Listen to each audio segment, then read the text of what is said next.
Patients எதுக்கு regular dental checkup பண்ணணும், pain இருந்தா வந்தா போதுமே அப்படின்னு நினைக்கிறாங்க.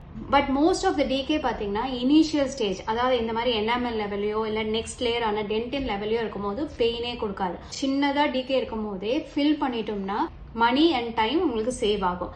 இதே டிகே டீப்பா போய் இருக்க நரம்பு இன்வால்வ் ஆகி பெயின் கொடுக்கும் போது நீங்க போனீங்கன்னா ஒன்னு ரூட் கெனால் ட்ரீட்மெண்ட் பண்ண வேண்டியிருக்கும், இல்ல பல்ல எடுத்துட்டு ரீப்ளேஸ் பண்ண வேண்டியிருக்கும்.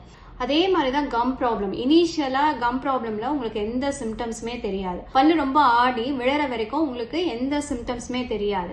ஸோ நீங்க ரெகுலர் டென்டல் செக்அப்பை மிஸ் பண்ணும் போது நம்ம பல்ல சேவ் பண்ண முடியாத ஸ்டேஜ்க்கு போயிருக்கலாம். பல்லுல டீப்பா லாங் டைம் இன்ஃபெக்ஷன் இருந்தால் யூஸ்வலா சிம்டம்ஸே இருக்காது. பட் சில நேரம் திடீர்னு இப்படி வீங்கிடும், வெளியில வீங்கிடும், கண்ணு கீழே வீங்கிடும், இல்ல கண்ணத்துல வீங்கிடும். ஸோ இன்ஃபெக்ஷன் வந்து நெக்ஸ்ட் பக்கத்துல இருக்க ஸ்ட்ரக்சர்ஸ்க்கு ஸ்ப்ரெட் ஆகி சீழ் கட்டிடும், ரொம்ப பெயின்ஃபுல் ஆயிடும். வாயில சின்ன புண்ணு ரொம்ப நாளா இருக்குனாலும் நீங்க கவனிக்காம விட்டுட்டீங்கன்னா அது ஓரல் கேன்சரா இருக்கிறது கூட வாய்ப்பு இருக்கு.